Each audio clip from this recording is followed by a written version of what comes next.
The Adventures of Sherlock Holmes by Arthur Conan Doyle.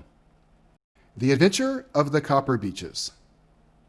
To the man who loves art for its own sake, remarked Sherlock Holmes, tossing aside the advertisement sheet of the Daily Telegraph, it is frequently in its least important and lowliest manifestations that the keenest pleasure is to be derived.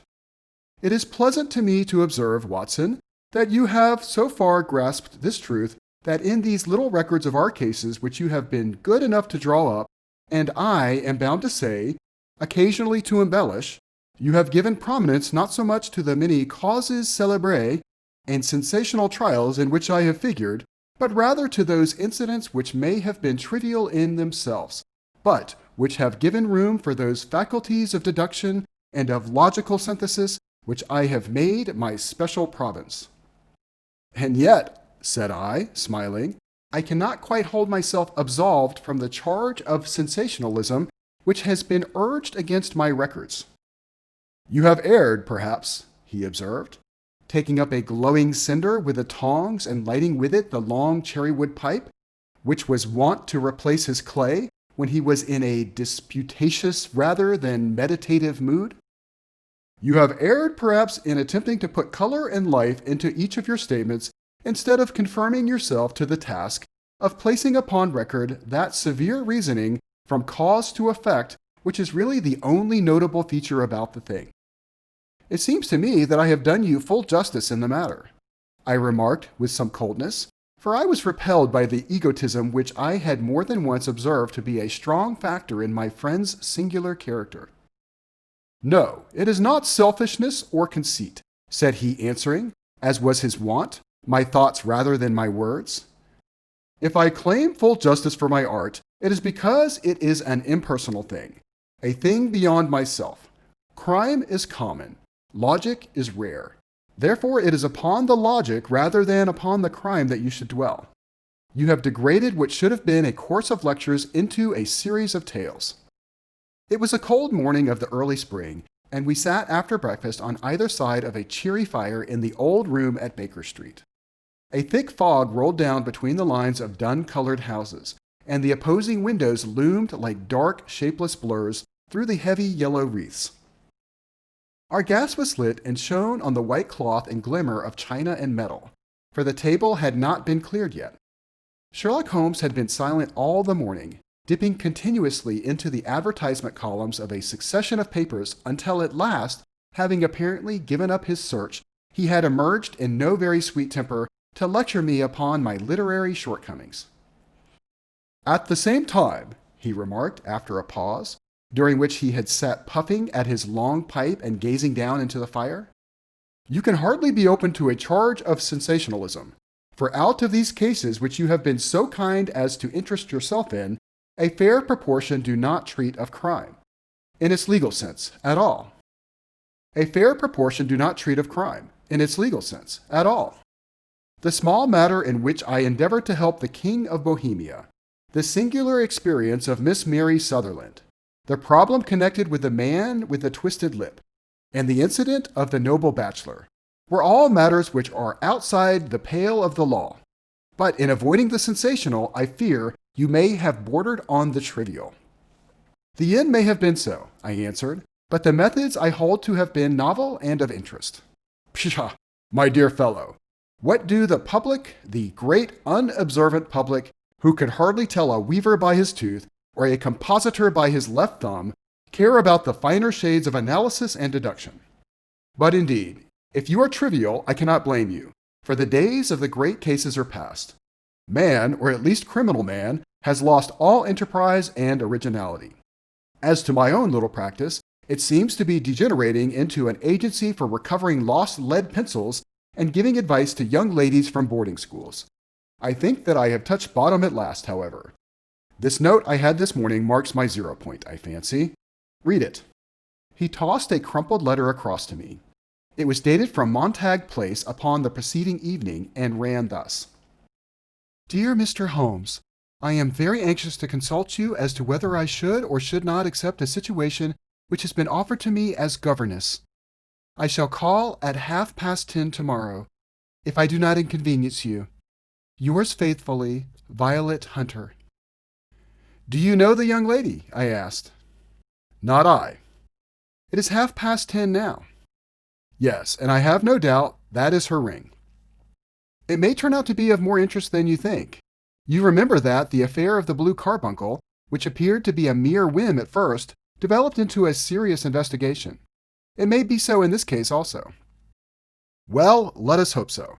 But our doubts will very soon be solved, for here, unless I am much mistaken, is the person in question." As he spoke, the door opened and a young lady entered the room. She was plainly but neatly dressed, with a bright, quick face, freckled like a plover's egg, and with the brisk manner of a woman who has had her own way to make in the world. "You will excuse my troubling you, I am sure," said she, as my companion rose to greet her. "But I have had a very strange experience, and as I have no parents or relations of any sort from whom I could ask advice, I thought that perhaps you would be kind enough to tell me what I should do." "Pray, take a seat, Miss Hunter. I shall be happy to do anything that I can to serve you." I could see that Holmes was favorably impressed by the manner and speech of his new client. He looked her over in his searching fashion, and then composed himself, with his lids drooping and his fingertips together, to listen to her story. "I have been a governess for 5 years," said she, "in the family of Colonel Spence Monroe, but 2 months ago the colonel received an appointment at Halifax, in Nova Scotia, and took his children over to America with him, so that I found myself without a situation. I advertised and I answered advertisements, but without success. At last the little money which I had saved began to run short, and I was at my wits' end as to what I should do. There is a well-known agency for governesses in the West End called Westaways, and there I used to call about once a week in order to see whether anything had turned up which might suit me. Westaway was the name of the founder of the business, but it is really managed by Miss Stoper.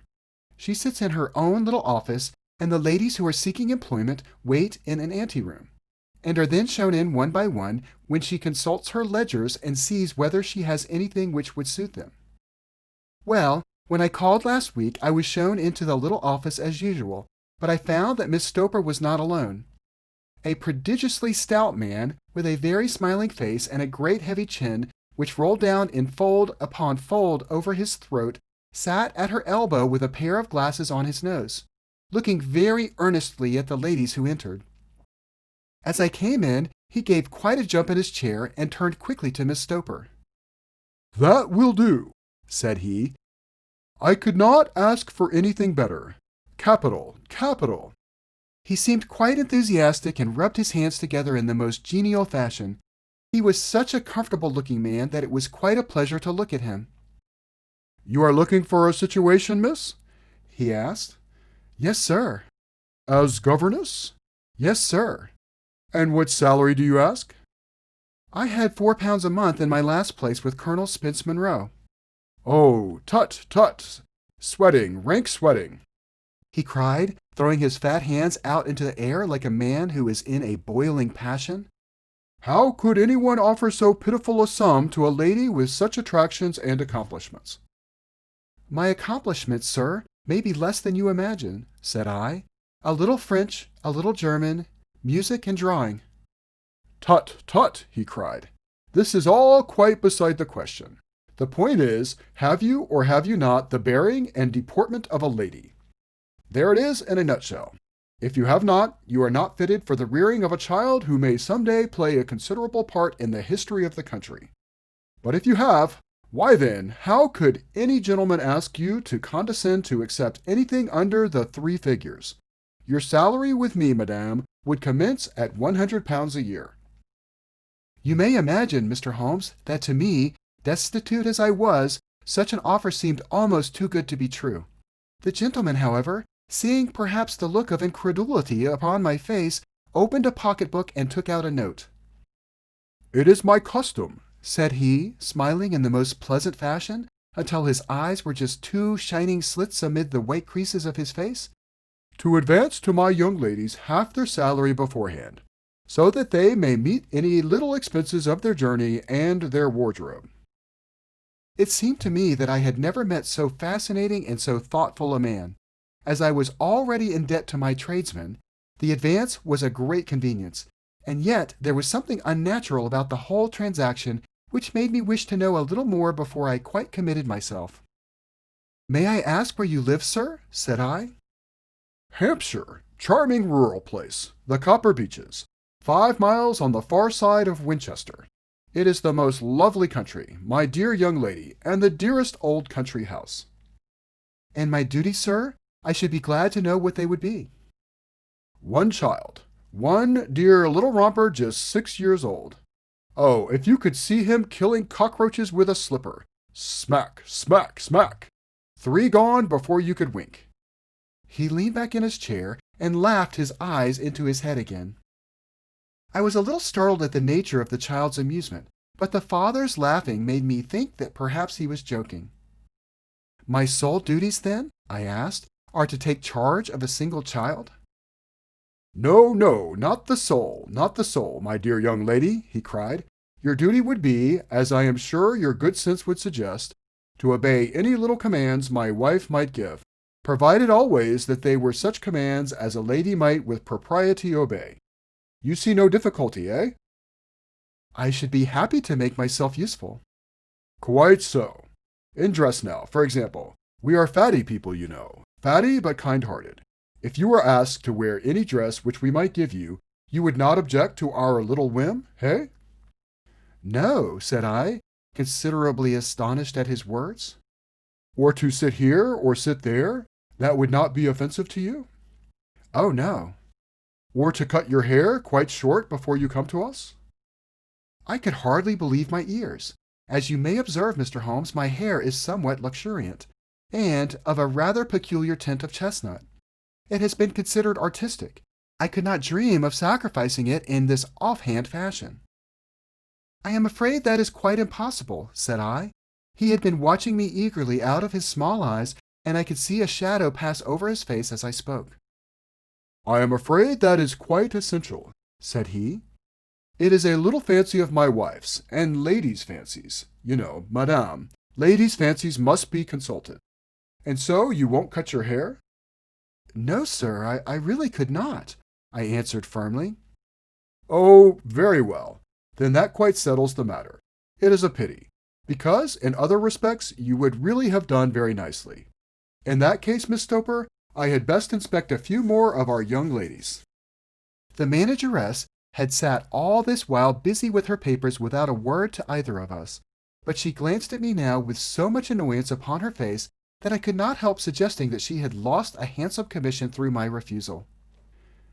"Do you desire your name to be kept upon the books?" she asked. "If you please, Miss Stoper." "Well, really, it seems rather useless, since you refuse the most excellent offers in this fashion," she said sharply. "You can hardly expect us to exert ourselves to find another such opening for you. Good day to you, Miss Hunter." She struck a gong upon the table, and I was shown out by the page. Well, Mr. Holmes, when I got back to my lodgings and found little enough in the cupboard and 2 or 3 bills upon the table, I began to ask myself whether I had not done a very foolish thing.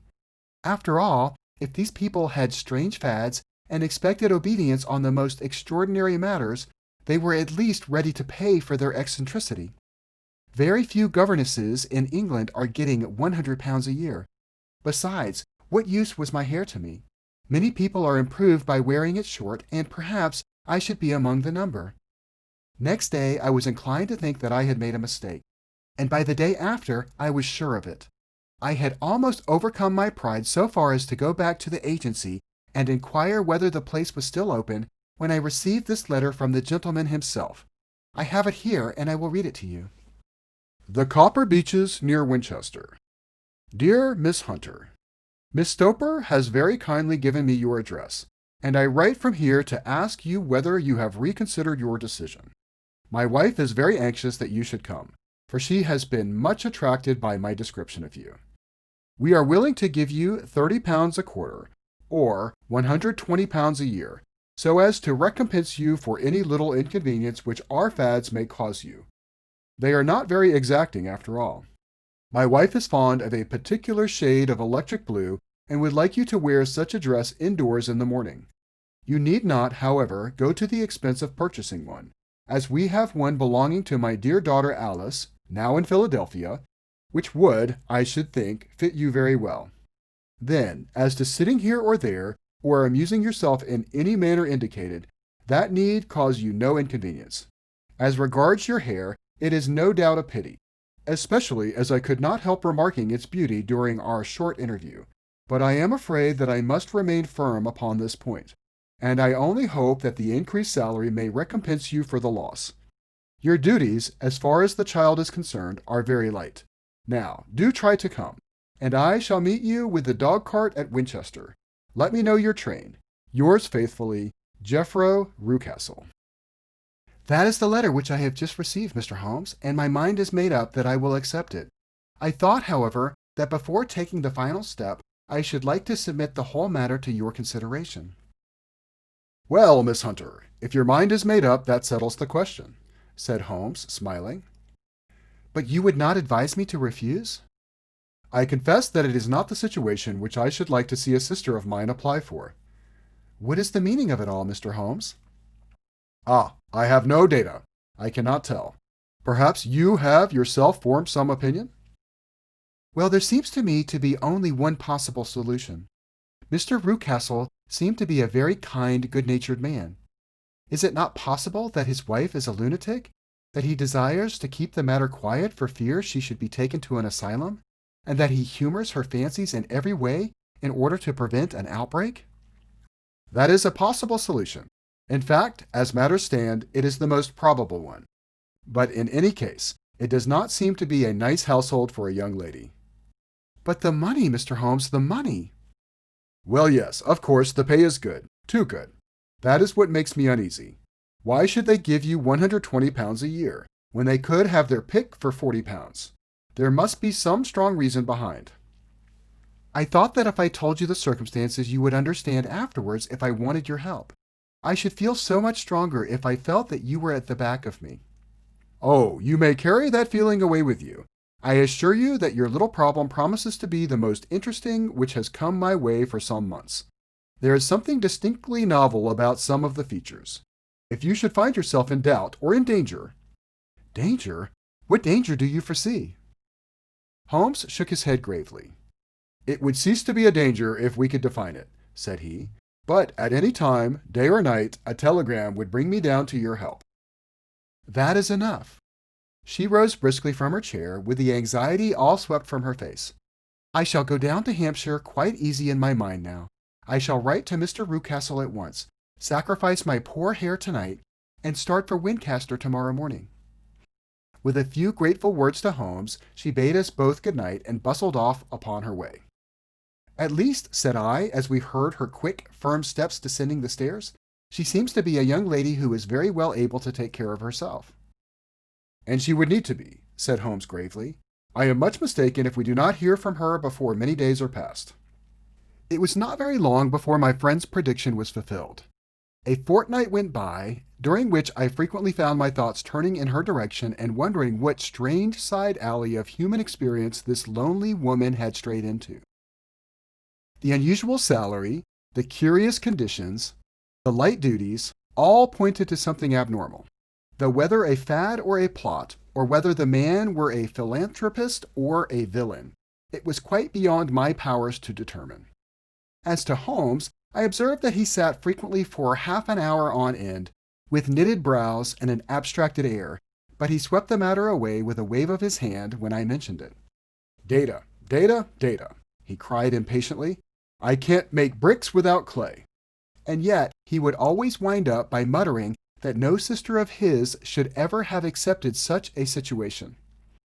The telegram which we eventually received came late one night, just as I was thinking of turning in, and Holmes was settling down to one of those all-night chemical researches which he frequently indulged in, when I would leave him stooping over a retort and a test tube at night and find him in the same position when I came down to breakfast in the morning.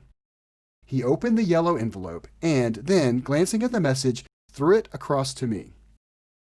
Just look up the trains in Bradshaw, said he, and turned back to his chemical studies. The summons was a brief and urgent one. Please be at the Black Swan Hotel at Winchester at midday tomorrow, it said. Do come. I am at my wit's end. Hunter. Will you come with me? Asked Holmes, glancing up. I should wish to. Just look it up then. There's a train at 9:30, said I, glancing over my Bradshaw. It is due at Winchester at 11:30. That will do very nicely. Then perhaps I had better postpone my analysis of the acetones, as we may need to be at our best in the morning. By 11 o'clock the next day, we were well upon our way to the old English capital. Holmes had been buried in the morning papers all the way down, but after we had passed the Hampshire border, he threw them down and began to admire the scenery. It was an ideal spring day, a light blue sky, flecked with little fleecy white clouds drifting across from west to east. The sun was shining very brightly, and yet there was an exhilarating nip in the air, which set an edge to a man's energy. All over the countryside, away to the rolling hills around Aldershot, the little red and gray roofs of the farm steadings peeped out from amid the light green of the new foliage. Are they not fresh and beautiful? I cried with all the enthusiasm of a man fresh from the fogs of Baker Street. But Holmes shook his head gravely. Do you know, Watson, said he, that it is one of the curses of a mind with a turn like mine that I must look at everything with reference to my own special subject. You look at these scattered houses, and you are impressed by their beauty. I look at them, and the only thought which comes to me is a feeling of their isolation and of the impunity with which crime may be committed there. Good heavens, I cried. Who would associate crime with these dear old homesteads? They always fill me with a certain horror. It is my belief, Watson, founded upon my experience, that the lowest and vilest alleys in London do not present a more dreadful record of sin than does the smiling and beautiful countryside. You horrify me. But the reason is very obvious. The pressure of public opinion can do in the town what the law cannot accomplish. There is no lane so vile that the scream of a tortured child or the thud of a drunkard's blow does not beget sympathy and indignation among the neighbors. And then the whole machinery of justice is ever so close that a word of complaint can set it going. And there is but a step between the crime and the dock. But look at these lonely houses, each in its own fields, filled for the most part with poor, ignorant folk who know little of the law. Think of the deeds of hellish cruelty, the hidden wickedness which may go on, year in, year out, in such places, and none the wiser. Had this lady who appeals to us for help gone to live in Winchester, I should never have had a fear for her. It is the 5 miles of country which makes the danger. Still, it is clear that she is not personally threatened. No, if she can come to Winchester to meet us, she can get away. Quite so. She has her freedom. What can be the matter, then? Can you suggest no explanation? I have devised 7 separate explanations, each of which would cover the facts as far as we know them. But which of these is correct can only be determined by the fresh information which we shall no doubt find waiting for us. Well, there is the tower of the cathedral, and we shall soon learn all that Miss Hunter has to tell. The Black Swan is an inn of repute in the High Street, at no distance from the station, and there we found the young lady waiting for us. She had engaged a sitting room, and our lunch awaited us upon the table. I am so delighted that you have come, she said earnestly. It is so very kind of you both, but indeed I do not know what I should do. Your advice will be altogether invaluable to me. Pray, tell us what has happened to you. I will do so, and I must be quick, for I have promised Mr. Rucastle to be back before 3. I got his leave to come into town this morning, though he knew little for what purpose. Let us have everything in its due order. Holmes thrust his long, thin legs out towards the fire and composed himself to listen. In the first place, I may say that I have met, on the whole, with no actual ill treatment from Mr. and Mrs. Rucastle. It is only fair to them to say that. But I cannot understand them, and I am not easy in my mind about them. What can you not understand? Their reasons for their conduct, but you shall have it all just as it occurred. When I came down, Mr. Rucastle met me here and drove me in his dog cart to the Copper Beeches. It is, as he said, beautifully situated, but it is not beautiful in itself, for it is a large square block of a house, whitewashed, but all stained and streaked with damp and bad weather. There are grounds round it, woods on 3 sides, and on the 4th a field which slopes down to the Southampton highroad, which curves past about 100 yards from the front door. This ground in front belongs to the house, but the woods all round are part of Lord Southerton's preserves. A clump of copper beeches immediately in front of the hall door has given its name to the place.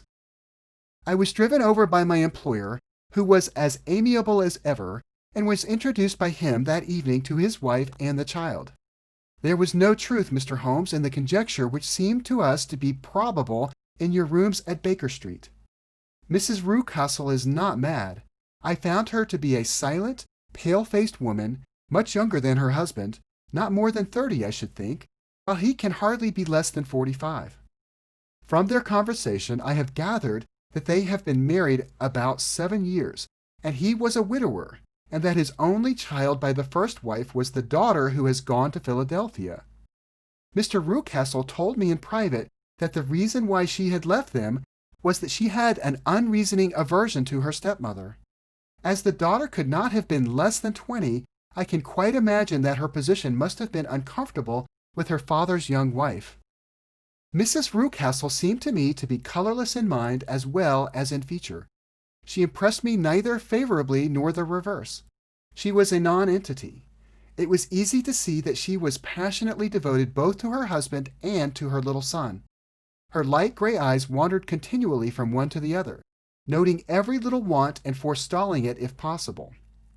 He was kind to her also in his bluff, boisterous fashion, and on the whole they seemed to be a happy couple.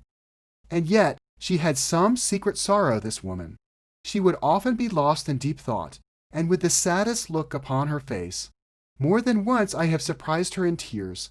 I have thought sometimes that it was the disposition of her child which weighed upon her mind, for I have never met so utterly spoiled and so ill-natured a little creature. He is small for his age, with a head which is quite disproportionately large. His whole life appears to be spent in an alternation between savage fits of passion and gloomy intervals of sulking. Giving pain to any creature weaker than himself seems to be his one idea of amusement, and he shows quite remarkable talent in planning the capture of mice, little birds, and insects. But I would rather not talk about the creature, Mr. Holmes, and indeed he has little to do with my story. I am glad of all details, remarked my friend, whether they seem to you to be relevant or not. I shall try not to miss anything of importance. The one unpleasant thing about the house, which struck me at once, was the appearance and conduct of the servants. There are only 2, a man and his wife. Toller, for that is his name, is a rough, uncouth man with grizzled hair and whiskers, and a perpetual smell of drink. Twice since I have been with them, he has been quite drunk, and yet Mr. Rucastle seemed to take no notice of it. His wife is a very tall and strong woman with a sour face, as silent as Mrs. Rucastle and much less amiable. They are a most unpleasant couple, but fortunately I spent most of my time in the nursery and my own room, which are next to each other in one corner of the building. For 2 days after my arrival at the Copper Beeches, my life was very quiet. On the 3rd, Mrs. Rucastle came down just after breakfast and whispered something to her husband. "Oh, yes," said he, turning to me. "We are very much obliged to you, Miss Hunter, for falling in with our whims so far as to cut your hair. I assure you that it has not detracted in the tiniest iota from your appearance. We shall now see how the electric blue dress will become you. You will find it laid out upon the bed in your room, and if you would be so good as to put it on, we should both be extremely obliged."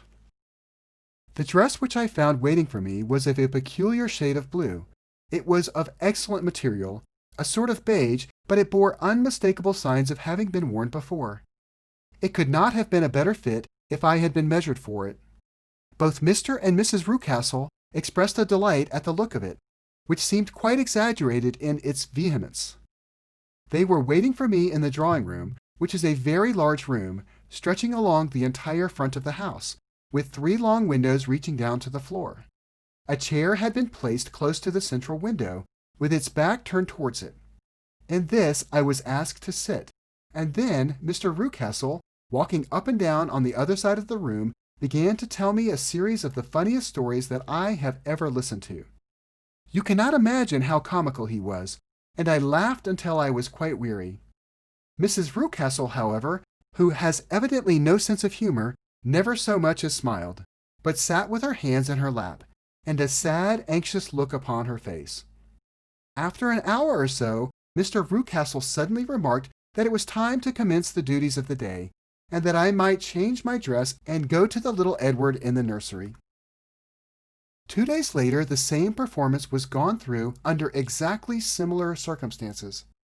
Again, I changed my dress, again I sat in the window, and again I laughed very heartily at the funny stories of which my employer had an immense repertoire, and which he told inimitably.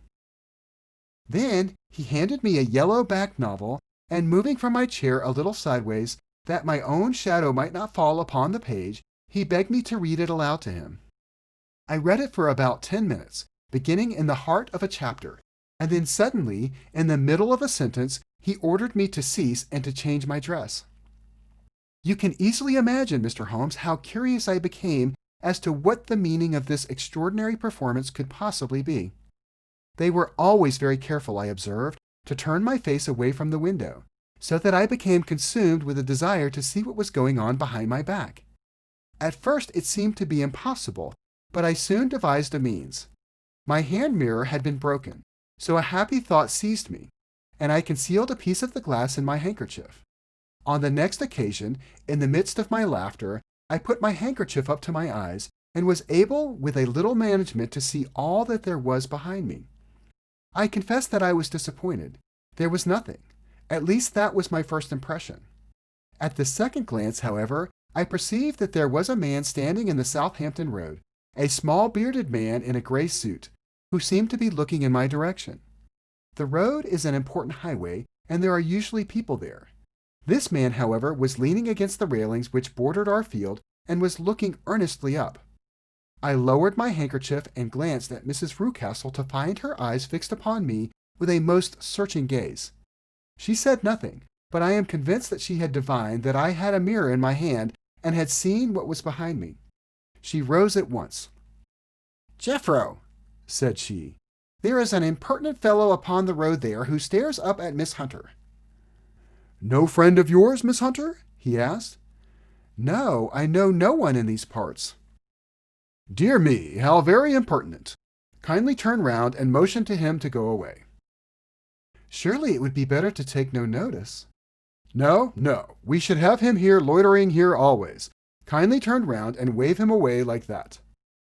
I did as I was told, and at the same instant Mrs. Rucastle drew down the blind. That was a week ago, and from that time I have not sat again in the window, nor have I worn the blue dress, nor seen the man in the road. "Pray, continue," said Holmes. "Your narrative promises to be a most interesting one." "You will find it rather disconnected, I fear, and there may prove to be little relation between the different incidents of which I speak. On the very next day that I was at the Copper Beeches, Mr. Rucastle took me to a small outhouse which stands near the kitchen door. As we approached it, I heard the little sharp rattling of a chain, and the sound as of a large animal moving about. "Look in here," said Mr. Rucastle, showing me a slit between 2 planks. "Is he not a beauty?" I looked through and was conscious of 2 glowing eyes, and of a vague figure huddled up in the darkness. "Don't be frightened," said my employer, laughing at the start which I had given. "It is only Carlo, my mastiff. I call him mine, but really old Toller, my groom, is the only man who can do anything with him. We feed him once a day, and not too much then, so that he is always as keen as mustard. Toller lets him loose every night, and God help the trespasser whom he lays his fangs upon. For goodness' sake, don't you ever on any pretext set your foot over the threshold at night, for it's as much as your life is worth." The warning was no idle one, for 2 nights later I happened to look out of my bedroom window about 2 o'clock in the morning, It was a beautiful moonlit night, and the lawn in front of the house was silvered over and almost as bright as day. I was standing, wrapped in the peaceful beauty of the scene, when I was aware that something was moving under the shadow of the Copper Beeches. As it emerged into the moonshine, I saw what it was. It was a giant dog, as large as a calf, tawny tinted, with hanging jowl, black muzzle, and huge protruding bones. It walked slowly across the lawn and vanished into the shadow upon the other side. That dreadful sentinel sent a chill to my heart, which I do not think that any burglar could have done. And now I have a very strange experience to tell you. I had, as you know, cut off my hair in London, and I had placed it in a great coil at the bottom of my trunk. One evening, after the child was in bed, I began to amuse myself by examining the furniture of my room and by rearranging my own little things. There was an old chest of drawers in the room, the two upper ones empty and open, the lower one locked. I had filled the first two with my linen. As I had still much to pack away, I was naturally annoyed at not having the use of the third drawer. It struck me that it might have been fastened by a mere oversight, so I took out my bunch of keys and tried to open it. The very first key fitted to perfection, and I drew the drawer open. There was only one thing in it, but I am sure that you would never guess what it was. It was my coil of hair. I took it up and examined it. It was of the same peculiar tint and the same thickness, but then the impossibility of the thing obtruded itself upon me. How could my hair have been locked in the drawer? With trembling hands I undid my trunk, turned out the contents, and drew from the bottom my own hair. I laid the two tresses together, and I assure you that they were identical. Was it not extraordinary? Puzzle as I would, I could make nothing at all of what it meant. I returned the strange hair to the drawer, and I said nothing of the matter to the Rucastles, as I felt that I had put myself in the wrong by opening a drawer which they had locked. I am naturally observant, as you may have remarked, Mr. Holmes, and I soon had a pretty good plan of the whole house in my head.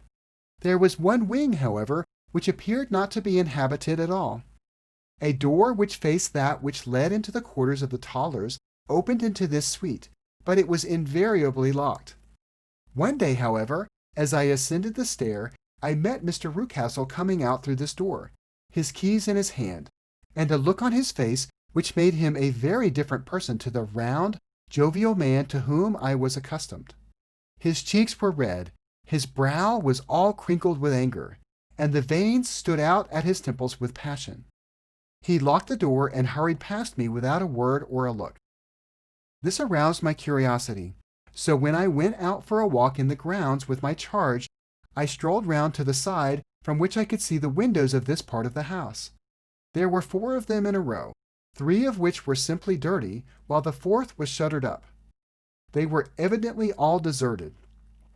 As I strolled up and down, glancing at them occasionally, Mr. Rucastle came out to me, looking as merry and jovial as ever. "Ah," said he, "you must not think me rude if I passed you without a word, my dear young lady. I was preoccupied with business matters." I assured him that I was not offended. "By the way," said I, "you seem to have quite a suite of spare rooms up there, and one of them has the shutters up." He looked surprised, and, as it seemed to me, a little startled at my remark. "Photography is one of my hobbies," said he. "I have made my dark room up there. But dear me, what an observant young lady we have come upon! Who would have believed it? Who would have ever believed it?" He spoke in a jesting tone, but there was no jest in his eyes as he looked at me. I read suspicion there and annoyance, but no jest. Well, Mr. Holmes, from the moment that I understood that there was something about that suite of rooms which I was not to know, I was all on fire to go over them.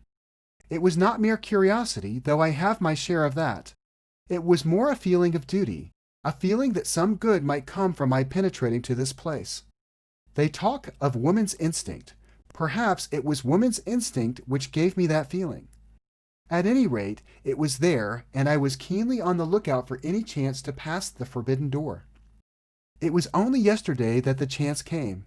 I may tell you that, besides Mr. Rucastle, both Toller and his wife find something to do in these deserted rooms, and I once saw him carrying a large black linen bag with him through the door. Recently, he has been drinking hard, and yesterday evening he was very drunk. And when I came upstairs, there was the key in the door. I have no doubt at all that he had left it there. Mr. and Mrs. Rucastle were both downstairs, and the child was with them, so that I had an admirable opportunity. I turned the key gently in the lock, opened the door, and slipped through. There was a little passage in front of me, unpapered and uncarpeted, which turned at a right angle at the farther end. Round this corner were 3 doors in a line, the first and third of which were open. They each led into an empty room, dusty and cheerless, with 2 windows in the one and one in the other, so thick with dirt that the evening light glimmered dimly through them. The center door was closed, and across the outside of it had been fastened one of the broad bars of an iron bed, padlocked at one end to a ring in the wall, and fastened at the other with stout cord. The door itself was locked as well, and the key was not there. This barricaded door corresponded clearly with the shuttered window outside, and yet I could see by the glimmer from beneath it that the room was not in darkness. Evidently there was a skylight which let in light from above. As I stood in the passage gazing at the sinister door and wondering what secret it might well veil, I suddenly heard the sound of steps within the room and saw a shadow pass backward and forward against the little slit of dim light which shone out from under the door. A mad, unreasoning terror rose up in me at the sight, Mr. Holmes. My overstrung nerves failed me suddenly, and I turned and ran as though some dreadful hand were behind me, clutching at the skirt of my dress. I rushed down the passage, through the door, and straight into the arms of Mr. Rucastle, who was waiting outside. "So," said he, smiling, "it was you then. I thought it must be when I saw the door open." "Oh, I am so frightened," I panted. My dear young lady, you cannot think how caressing and soothing his manner was. And what has frightened you, my dear young lady?" But his voice was just a little too coaxing. He overdid it. I was keenly on my guard against him. "I was foolish enough to go into the empty wing," I answered, "but it was so lonely and eerie in this dim light that I was frightened and ran out again. Oh, it is so dreadfully still in there." "Only that?" said he, looking at me keenly. "Why, what did you think?" I asked. "Why do you think that I locked this door?" "I am sure that I do not know." "It is to keep people out who have no business there. Do you see?" He was still smiling in the most amiable manner. "I am sure if I had known." "Well, then, you know now. And if you ever put your foot over that threshold again—" Here in an instant the smile hardened into a grin of rage, and he glared down at me with the face of a demon. "I'll throw you to the mastiff." I was so terrified that I do not know what I did. I suppose that I must have rushed past him into my room. I remember nothing until I found myself lying on my bed trembling all over. Then I thought of you, Mr. Holmes. I could not live there longer without some advice. I was frightened of the house, of the man, of the woman, of the servants, even of the child. They were all horrible to me. If I could only bring you down, all would be well. Of course I might have fled from the house, but my curiosity was almost as strong as my fears.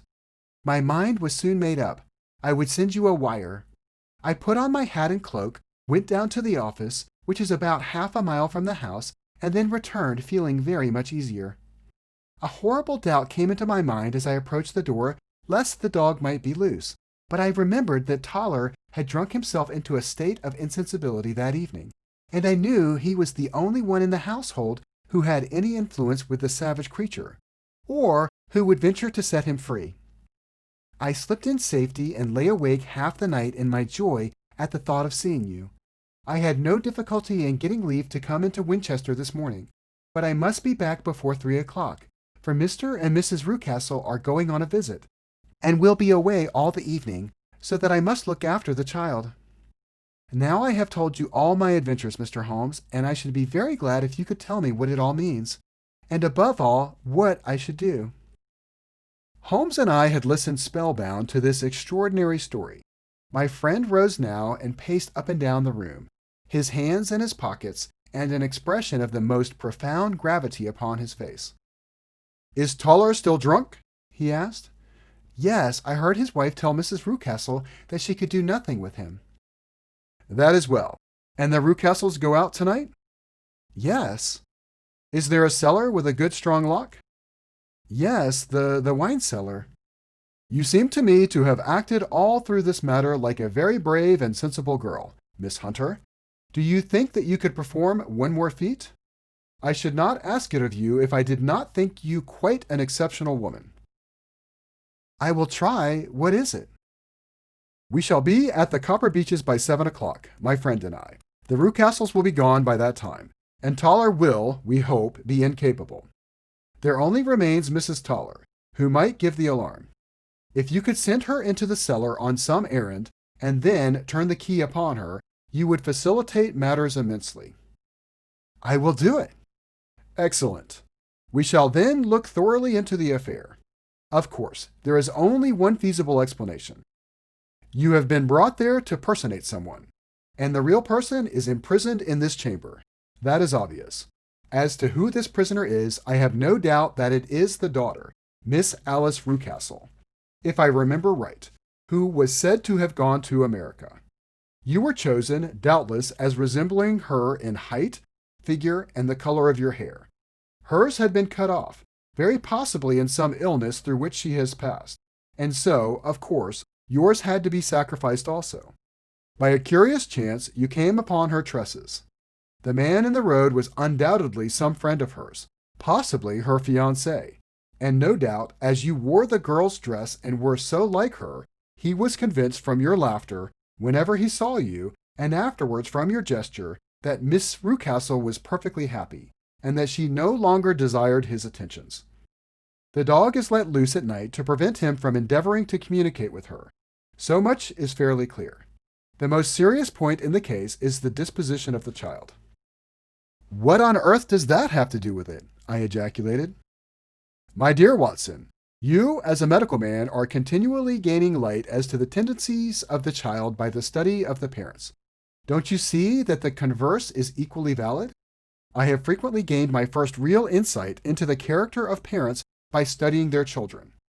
This child's disposition is abnormally cruel, merely for cruelty's sake, and whether he derives this from his smiling father, as I should suspect, or from his mother, it bodes evil for the poor girl who is in their power. I am sure that you are right, Mr. Holmes, cried our client. 1,000 things come back to me which make me certain that you have hit it. Oh, let us lose not an instant in bringing help to this poor creature. We must be circumspect, for we are dealing with a very cunning man. We can do nothing until 7 o'clock. At that hour we shall be with you, and it will not be long before we solve the mystery. We were as good as our word, for it was just 7 when we reached the Copper Beeches, having put up our trap at a wayside public house. The group of trees, with their dark leaves shining like burnished metal in the light of the setting sun, were sufficient to mark the house, even had Miss Hunter not been standing smiling on the doorstep. Have you managed it? Asked Holmes. A loud thudding noise came from somewhere downstairs. That is Miss Toller in the cellar, said she. Her husband lies snoring on the kitchen rug. Here are his keys, which are the duplicates of Mr. Rucastle's. You have done well indeed, cried Holmes with enthusiasm. Now lead the way, and we shall soon see the end of this black business. We passed up the stair, unlocked the door, followed on down a passage, and found ourselves in front of the barricade which Miss Hunter had described. Holmes cut the cord and removed the transverse bar. Then he tried the various keys in the lock, but without success. No sound came from within, and at the silence Holmes's face clouded over. I trust that we are not too late, said he. I think, Miss Hunter, that we had better go in without you. Now, Watson, put your shoulder to it, and we shall see whether we cannot make our way in. It was an old rickety door and gave at once before our united strength. Together we rushed into the room. It was empty. There was no furniture save a little red pallet bed, a small table, and a basket full of linen. The skylight above was open, and the prisoner gone. There has been some villainy here, said Holmes. This beauty has guessed Miss Hunter's intentions and has carried his victim off. But how? through the skylight. We shall soon see how he managed it. He swung himself up onto the roof. Ah, yes, he cried. Here's the end of a long light ladder against the eaves. That is how he did it. But it is impossible, said Miss Hunter. The ladder was not there when the Rucastles went away. He has come back and done it. I tell you that he is a clever and dangerous man. If this were he whose step I hear now upon the stair, I think, Watson, that it would be as well for you to have your pistol ready. The words were hardly out of his mouth before a man appeared at the door of the room, a very fat and burly man, with a heavy stick in his hand. Miss Hunter screamed and shrunk against the wall at the sight of him, but Sherlock Holmes sprang forward and confronted him. "You villain," said he, "where's your daughter?" The fat man cast his eyes round, and then up at the open skylight. "It is for me to ask you that," he shrieked. "You thieves, spies and thieves! I have caught you, have I? You are in my power. I'll serve you." He turned and clattered down the stairs as hard as he could go. "He's gone for the dog," cried Miss Hunter. "I have my revolver," said I. "Better close the front door," cried Holmes, and we all rushed down the stairs together. We had hardly reached the hall when we heard the baying of a hound, and then a scream of agony, with a horrible whirring sound that it was dreadful to listen to. An elderly man with a red face and shaking limbs came staggering out at a side door. "My God!" he cried. "Someone has loosed the dog. It's not been fed for 2 days. Quick, quick, or it'll be too late." Holmes and I rushed out and round the angle of the house, with Toller hurrying behind us. There was the huge, famished brute, its black muzzle buried in Rucastle's throat, while he writhed and screamed upon the ground. Running up, I blew its brains out, and it fell over with its keen white teeth still meeting in the great creases of his neck. With much labor we separated them and carried him, living but horribly mangled, into the house. We laid him upon the drawing-room sofa, and having dispatched the sobered Toller to bear the news to his wife, I did what I could to relieve his pain.